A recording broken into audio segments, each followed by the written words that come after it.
Le doy la más cordial bienvenida a todos los que siguen con interés los estudios de miércoles. Acostumbramos todos los miércoles desde hace mucho tiempo llevar estudios sobre el Evangelio de Juan. Llevamos ya 50 estudios, uno por semana, o sea, 50 miércoles, casi un año, sobre este bello y maravilloso libro de cómo Juan percibió la revelación del Señor Jesús y el Evangelio. El tema de hoy es glorificado.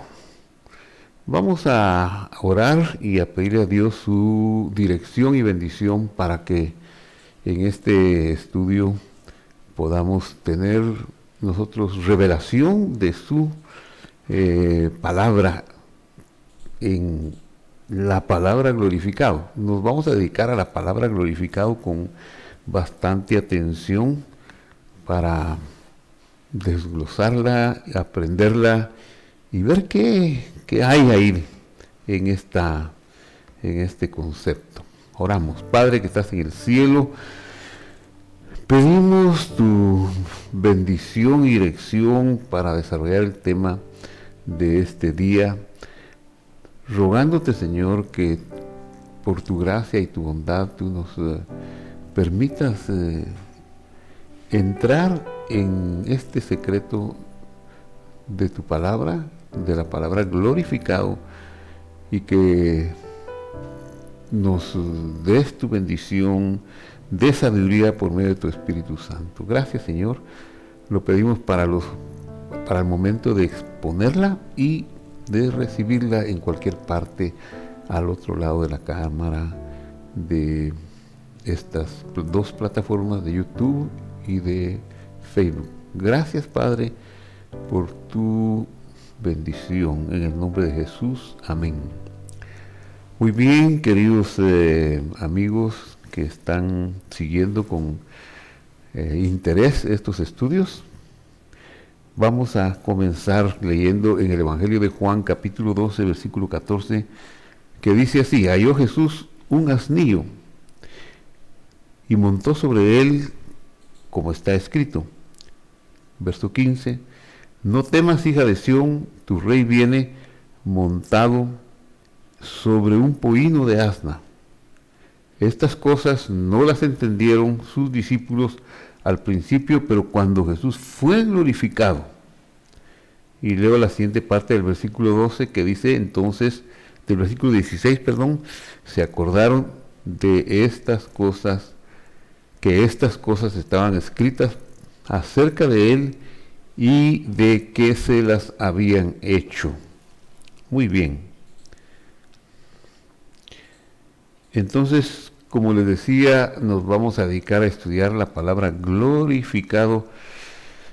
Es asombroso estudiar las palabras en los idiomas originales. Hay una riqueza extraordinaria, impensada hasta que uno incursiona en esos idiomas y saca, con las limitaciones de que nuestra mentalidad es finita y estamos estudiando la palabra de Dios. No obstante esa limitación, estudiar los idiomas originales nos da una perspectiva muy, muy enriquecedora, como vamos a ver hoy. ¿Qué debemos entender por glorificado? El contexto es que Jesús entra a Jerusalén montado en un hijo de un asna. Los discípulos no entendieron esto hasta que él fue glorificado. El énfasis está en qué quiere decir cuando él fue glorificado, qué significa que él fue glorificado. Entonces, la mejor explicación la podemos obtener al ver la propia revelación de Dios en su palabra. Así que quiero que me acompañe en un viaje para ver un historial del uso de la palabra glorificado, según las Sagradas Escrituras hebreas. La palabra glorificado, su raíz es caber, caber o cavar. Las Biblias castellanas, ¿cómo la traducen? La traducen al final de, de los tiempos. Hay una como uniformidad, no solo de las traducciones de una tendencia teológica, sino prácticamente todas las tendencias teológicas que han traducido las escrituras al castellano están como de acuerdo en ponerle a esta raíz caber, gloria, glorificado o algún término similar. Pero no siempre fue así, no siempre se tradujo glorificado. Nos ayudaría mucho que las traducciones fueran consistentes. Claro, a veces desconcertaría que se use una palabra, pero nos obligaría a escudriñar más y quizá hubiéramos sido más expertos desde siempre en el manejo de las Sagradas Escrituras si hubiéramos tenido menos confusiones, si siempre hubiéramos ido al original.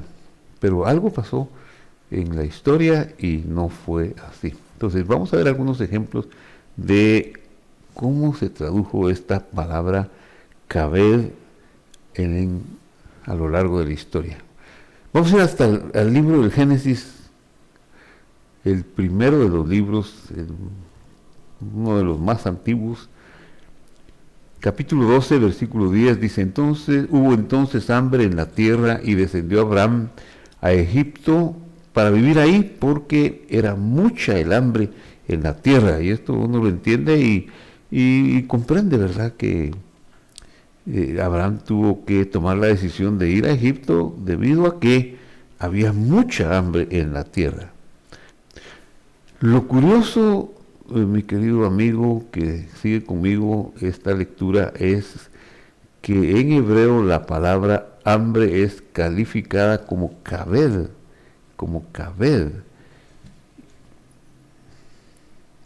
En español dice mucha hambre. Kaved es en hebreo. Y en hebreo es un adjetivo. El adjetivo kaved es usado para calificar el hambre aquí. Y como la etimología de la palabra kaved, que es bueno que digamos que quiere decir pesado, eso sería su etimología, su significado en castellano de la palabra hebrea kaved, pesado. Entonces la traducción de Génesis hubiera sido de esta manera, y el hambre era pesada, pero obviamente el traductor no consideró conveniente llevarnos a nosotros una terminología, el hambre era pesada. Tal vez quisieron facilitarnos las cosas, pero quizá no lo hicieron, nos alejaron más de una realidad que pudimos haber encontrado con anterioridad y no pudimos ver el verdadero significado en Génesis, por ejemplo, 12:10. Pero veamos la siguiente escritura, Génesis 13:2.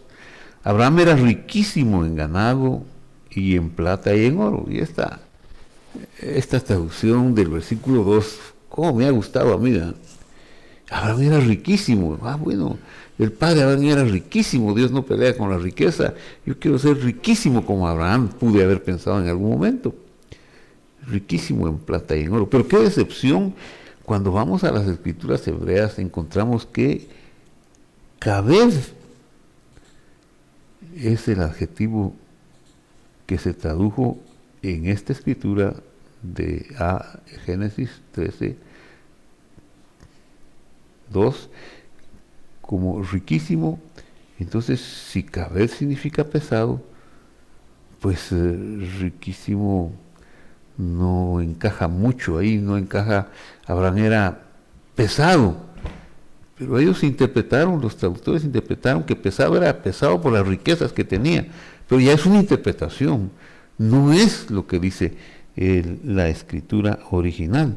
Así que vemos que no hay consistencia cercana entre Génesis 12:10 donde califican el hambre de mucha hambre, y Génesis 13, donde se califica a Abraham de riquísimo, y la palabra original es pesado. Sigamos viendo otras escrituras.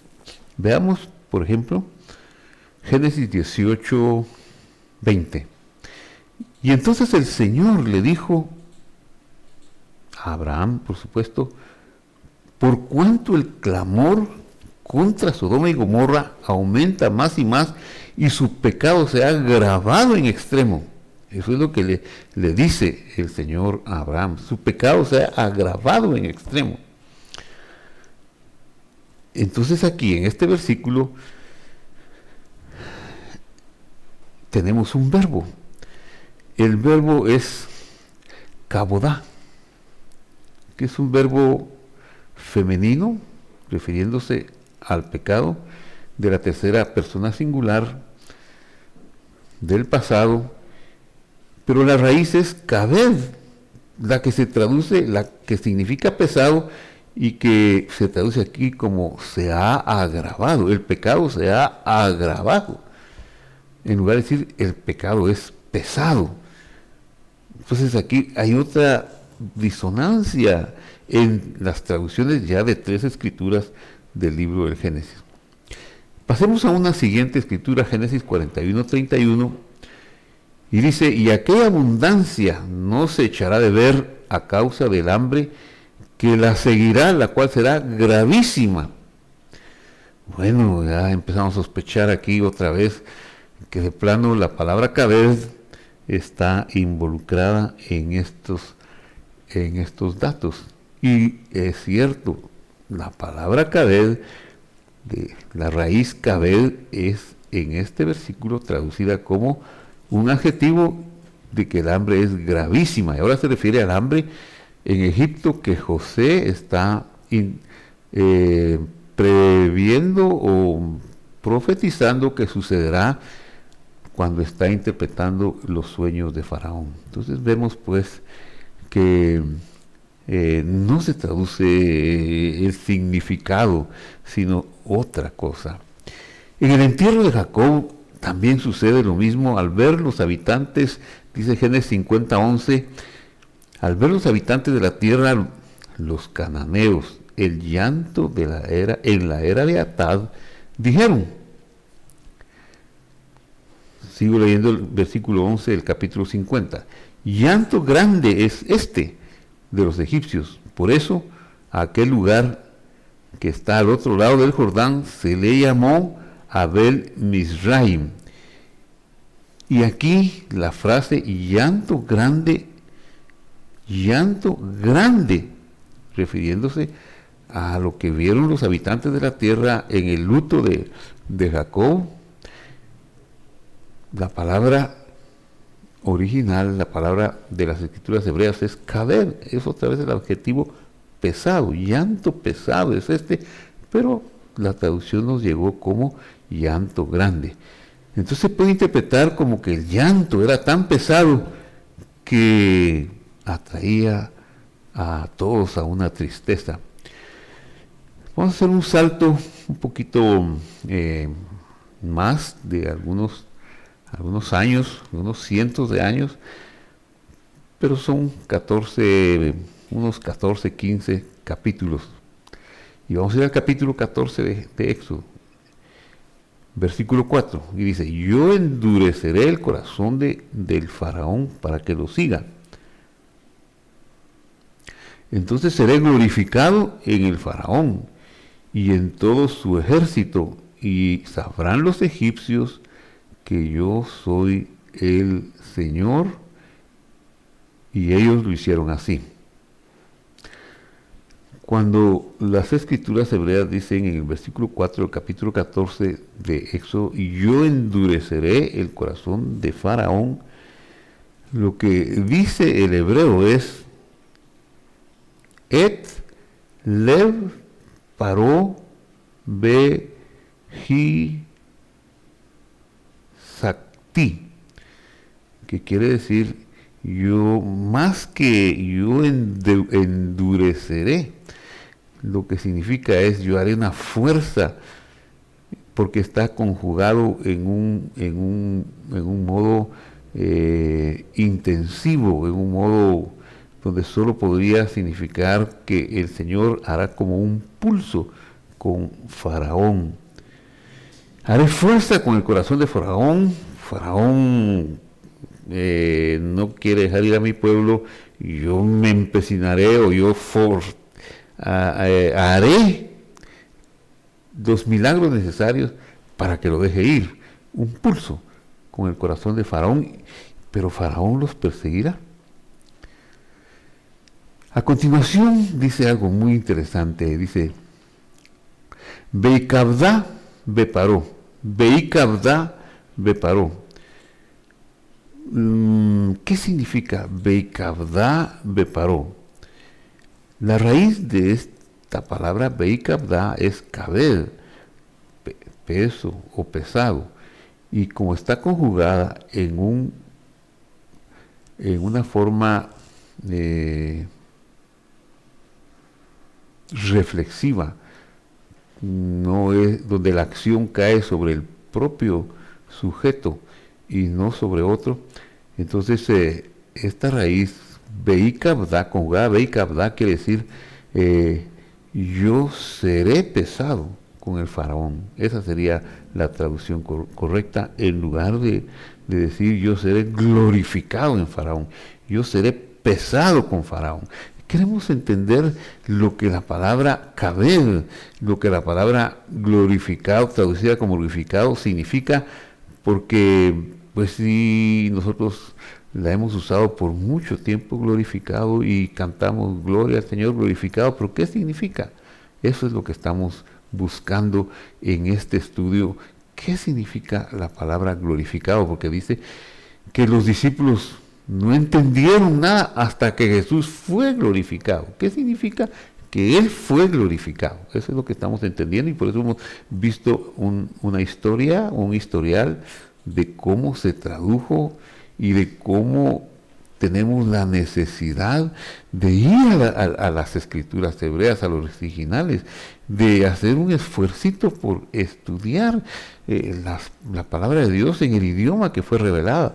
Fue revelada en hebreo, algunas mínimas partes en arameo, alguna gran parte de teología que se ve en el Nuevo Testamento en arameo, y también en el griego, son los manuscritos más antiguos que tenemos del Nuevo Testamento.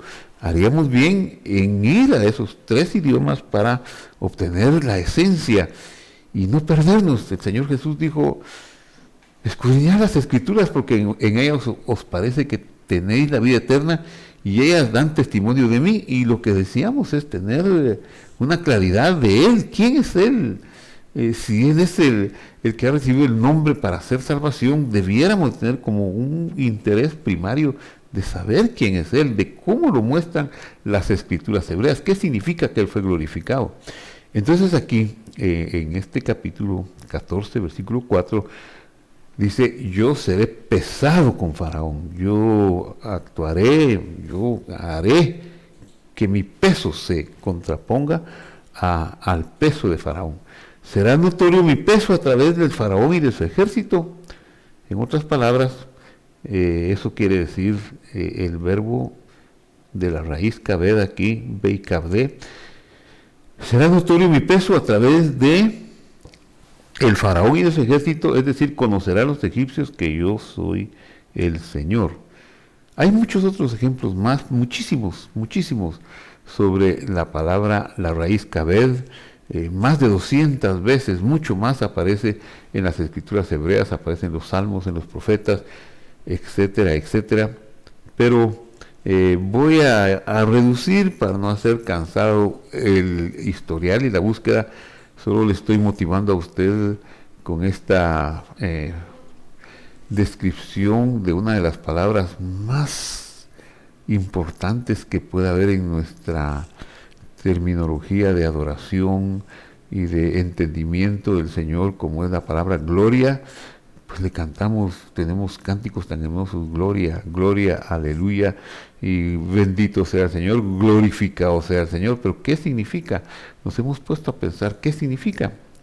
Esa es la intención de este estudio. Entonces,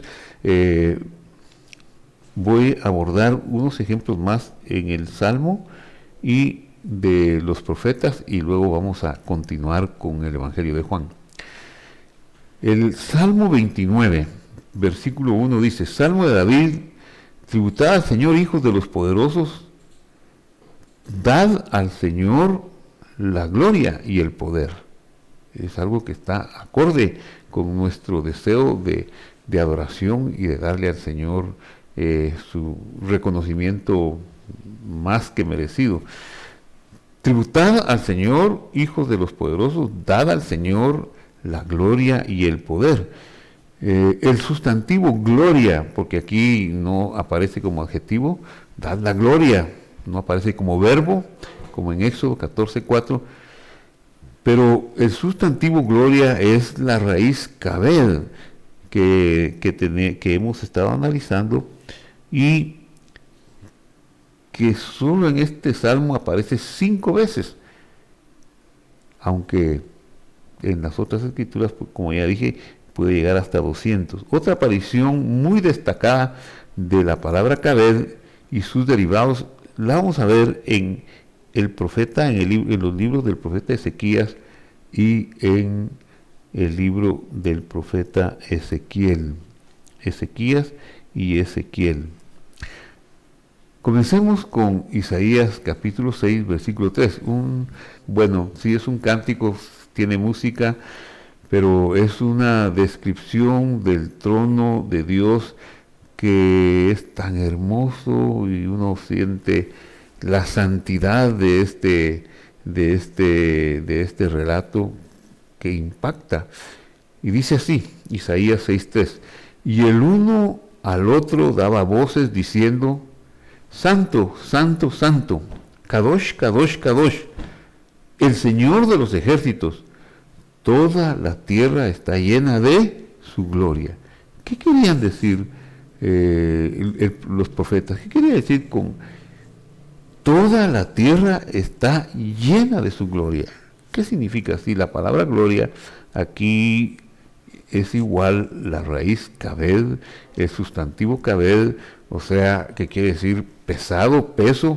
Toda la tierra está llena de su peso. ¿Qué significa? Como que ya empezamos a intuir que el peso es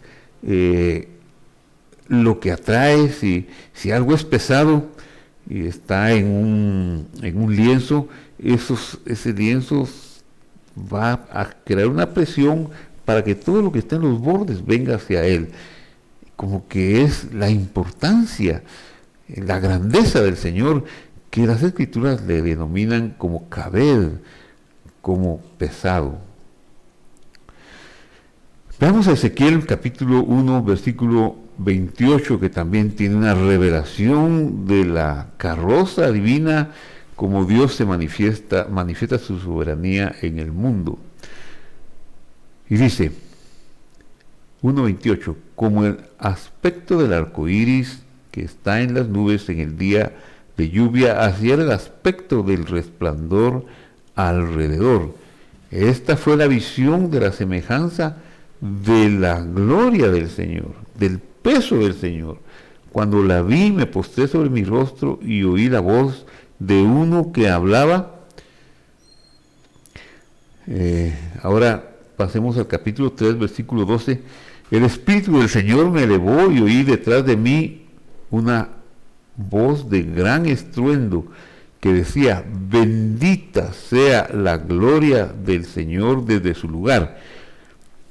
En ambos versículos de Ezequiel, tanto el versículo 28 que leí al principio del capítulo 1 como del capítulo 3, en ambos versículos es el sustantivo gloria, y es la traducción de la raíz kabed que hemos estado hablando. Entonces, con este historial, regresemos a Juan buscando poder ubicar qué significa aquellas palabras que encontramos escritas en el versículo 16. Repito la lectura: estas cosas no las entendieron sus discípulos al principio, pero cuando Jesús fue glorificado, ¿qué significa? Cuando fue glorificado, entonces se acordaron de que estas cosas estaban escritas acerca de él y de que se las habían hecho. Importante. Ser glorificado significa ser tenido como pesado o conocer el peso, es decir, que en torno al Señor Jesús giran todas las cosas. Ser glorificado es la importancia, la divinidad, la máxima importancia del Señor Jesús. Es lo que más pesa en el mundo, en el universo, en el cielo y en la tierra. Eso es ser glorificado, que Él es el que tiene la mayor importancia de todo cuanto pueda existir. Y cuando fue reconocido el peso del Señor, cuando sucedió ese reconocimiento, entonces ellos recordaron que le habían hecho todas estas cosas. Entonces, ser glorificado está ligado a ser reconocido. ¿Y cómo fue reconocido el peso del Señor? ¿O cómo se reconocería que en torno al Señor Jesús todas las demás cosas giraban? Bueno, encontremos las pistas en la Escritura. La Escritura es su mejor intérprete que nos puede guiar en estas preguntas. Juan 17:4 dice: yo te he glorificado en la tierra, he acabado la obra que me diste que hiciera. Él está hablando con Abba, le está diciendo a Abba. ¿Quién es Abba? Pues Abba significa padre, pero es la palabra, el conjunto de promesas, la promesa del Padre que oíste de mí, el conjunto de escrituras establecidas desde la fundación del mundo, conocidas como la ley de Dios, como la Torá de Dios, como la instrucción de Dios, que se quedarían en el trono mientras el Dios disminuía su honra para venir y dar su vida y morir por este universo y por nosotros, los hombres que Él habría de salvar, que habría de llamar para salvación. Ese conjunto de promesas, de demandas de la justicia que Él vendría a cumplir, son las que está poniendo aquí como por testigo. Por eso, cuando dice, repito la lectura, Juan 17:4, yo te he glorificado en la tierra, es decir, he llevado el peso a que tu palabra es lo más importante.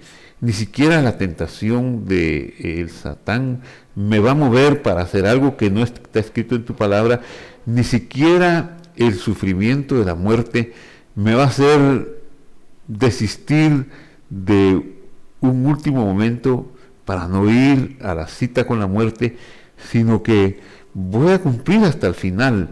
Voy a hacer que el peso de tu palabra sea el peso más grande del universo. Por eso está diciendo a la palabra, a Abba, yo he hecho notorio tu peso, he acabado la obra que me diste que hiciera. ¿Quién tiene el peso? ¿Quién es el que tiene el peso realmente? Veamos lo que dice la Escritura al respecto. Leo Juan 1:1 y versículos subsiguientes. En el principio era el Verbo. El Verbo estaba con Dios y el Verbo era Dios. El Verbo era en el principio con Dios. Todas las cosas por medio de Él, por Él fueron hechas. Y sin Él nada de lo que fue hecho ha sido hecho. Nada. Aparte de Él, en Él estaba la vida y la vida era la luz de los hombres. Está hablando del Señor Jesús. Está hablando del Dios disminuido en sus días de humillación que está en la tierra, pero que es el que tiene el poder del peso de lo más importante, está ahora sobre sus hombros. Lo más importante es la redención del universo, la remisión de los pecados de la humanidad, el perdón de los pecados, y eso es lo que Él está haciendo. Por eso dice, la luz resplandece en la oscuridad y la oscuridad no la entendió. Nada existe en este mundo que no haya sido generada por el Señor, lo que dice el verso 3. Todas las cosas por Él fueron hechas. Todo lo que existe en este mundo por Él fue hecho. Entonces, volviendo a la pregunta y a la reflexión, ¿quién es el del peso pesado? ¿Quién es el del mayor peso? Jesús, que ha dado a conocer el peso de la palabra, la importancia de la palabra. ¿Y en qué manifestó ese peso? ¿Cómo se manifestó? En que fue tan importante o pesada la palabra del Señor Jesús que había dado, que Él mismo tuvo que venir a este mundo a sujetarse a su propia palabra, a todas sus promesas. Eso es lo que pasó. Eso es, no es nada menos que una sumisión a su palabra. Esto nos lleva a una pregunta más. ¿Por qué adquirió este peso la palabra? ¿Por qué fue que se le dio tal importancia a la palabra? Por amor. Porque lo que define a Dios es el amor incondicional, y eso lo revela las Sagradas Escrituras en cualquier parte, porque dice: el que no ama a Dios no ha conocido a Dios, porque Dios es amor. Dios es amor, nos ama intensamente. Si no vemos su amor es porque no hemos logrado entender su naturaleza, pero cuando entramos en la quietud y podemos ver su grandeza y ser atraídos por su peso, vamos a entender que el amor fue el móvil que lo trajo a este universo. Cuando Elohim creó este mundo, lo hizo con el atributo del amor, para que fuese redimido por el amor, porque el amor nunca deja de ser y siempre está dando. No aparece otro nombre sino el nombre de Elohim, el nombre que podía representar el poder de alcanzar todo con los brazos del amor. El amor nunca deja de ser, siempre va a estar dando. Por eso dice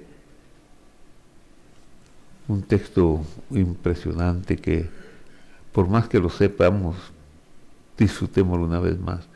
Porque de tal manera amó Dios al mundo, que ha dado a su Hijo unigénito, para que todo aquel que en Él cree no se pierda, mas tenga vida eterna. ¿Qué dice que dio? De tal manera amó Dios al mundo que dio su propio cuerpo, a su Hijo. Su Hijo es el cuerpo de Dios, es Dios hecho carne, que habitó entre nosotros. Entonces, cuando dice que Dios, el amor entrañable, dio, que amó al mundo, que dio a su Hijo, lo que está diciendo es dio a su Hijo para que fuera el Cordero del sacrificio e hiciera la expiación de nuestros pecados. Veamos una escritura aquí del Antiguo Pacto, del Antiguo Testamento. Génesis 15:8, cuando Abraham respondió: Señor Adonai, ¿en qué conoceré que he de heredar? Adonai dijo: tráeme una becerra de 3 años, una cabra de 3 años y un carnero de 3 años y una tórtola y un palomino. Pide los animalitos que van a ser utilizados para hacer un pacto con él. Tomó Abraham todos estos animales, los partió por la mitad, era la costumbre poner la mitad de un lado y poner la mitad del otro lado, y los pactantes habrían de pasar por en medio y hacer una especie de un dos círculos, un 8 sería. Entonces tomó Abraham esos animales, los partió por la mitad y puso cada mitad enfrente de la otra, pero no partió las aves. Y descendían aves de rapiña sobre los cuerpos muertos, pero Abraham las ahuyentaba. Y dice, y a la caída de la tarde o a la caída del sol, cayó sobre Abraham un profundo sopor y el temor de una gran oscuridad sobre él. Y cuando se puso el sol y todo estaba oscuro, apareció un horno humeante y una antorcha de fuego que paseaba por entre los animales divididos. En aquel día hizo Adonai un pacto con Abraham diciendo, bueno, tenemos que decir que ese pacto que se relata en el capítulo 15 del Génesis es uno de los pactos que nos concierne a nosotros en cualquier parte del mundo, porque es el que nos incluye para salvación. ¿Quién pasó? Solo el Señor Jesús fue el que pasó en estos cuerpos que se habían dividido. El pacto no era entre Dios y Abraham, porque Abraham no era tan grande. Dios era Dios y Dios iba a pactar consigo mismo más que con Abraham. Pero Abraham le iba a dar la capacidad de la revelación, iba a causar que él viera y que pudiera exhibir la fe de Dios. Y por eso dice que Abraham, al ver la fidelidad de Dios, entonces él creyó a Dios como una motivación del Señor. Entonces, solo el Señor Yeshua, el Señor Jesús, pasó entre los cuerpos de los animales partidos. Abraham solo lo conocía como el Shaddai, o el poderoso desconocido en hebreo. Él pasó en medio de los animales. Abraham se quedó dormido y fue por medio de visión que Dios le dijo lo demás. Fue una visión. Abraham no estaba capacitado para estar haciendo un pacto con el Señor. Entonces le dijo, este pacto lo voy a asumir yo por mi cuenta. Mi palabra tiene mi cuerpo como garantía. Qué hermosísimo esta garantía que el Señor da. Desde ese momento en adelante se comenzó a entender que las promesas que Dios hizo, las hizo con garantía de su propio cuerpo. Lo que fue promesa, testamento, juramento, estaba expresado corporalmente en animales. Los que participaban de la promesa, testamento o juramento se comían el cuerpo de los animales del sacrificio. Era una forma de decir, Dios está aquí presente en el cuerpo de estos animales. Por la misma razón, el Señor Jesús tomó el pan y lo partió y dijo, este es mi cuerpo. Por eso hoy, en la memoria que hacemos de la cena del Señor, nosotros no necesitamos un sacrificio, no necesitamos matar ningún animal, no es necesario. Él sustituyó diciendo en el pan sin levadura, este es mi cuerpo. Tomad, comed, esto es mi cuerpo. Es la figura semítica. Las promesas siempre recayeron en un cuerpo. Esto nos deja muy claro por qué Dios juró por sí mismo. Claro, como era su cuerpo, ¿verdad? Veamos, Hebreos 6:13. Cuando Dios hizo la promesa a Abraham, no pudiendo jurar por otro mayor, juró por sí mismo. Ese juramento no fue pronunciado en abstracto, sino por medio de animales partidos por la mitad de una expresión de su cuerpo dado hasta el sacrificio. Fueron animalitos. Fue una manifestación del amor de Dios de hacer física su promesa. Luego hizo lo mismo con Isaac cuando sustituyó un carnero en su lugar, y así sucesivamente hasta los miles de sacrificios que se llegaron a hacer en el templo de Jerusalén. El libro por excelencia que mejor expresa el concepto de la gracia de Dios es el Levítico, porque es el libro de los sacrificios. El libro de Levítico entiende finalmente que son los cuerpos de los animales sacrificados los que enseñan que en el futuro Dios en persona vendrá a ofrendar su cuerpo. Esa es una promesa que habría de venir en los días de estos sacrificios de los descendientes físicos de Abraham, pero que hoy también está proyectada hacia nosotros. Entonces, Dios en persona vendría a ofrecer su cuerpo. Solamente la muerte del testador hace efectivo el testamento. Dios vino a esta creación a ofrecer su cuerpo y pasó por la muerte. No murió.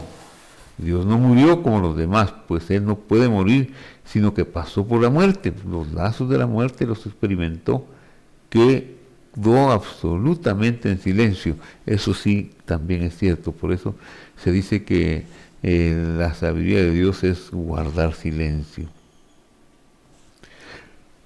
Hay un salmo que dice lo siguiente: la alabanza está callada o te esperará en Sión, que fueron los 3 días y las 3 noches del sepulcro.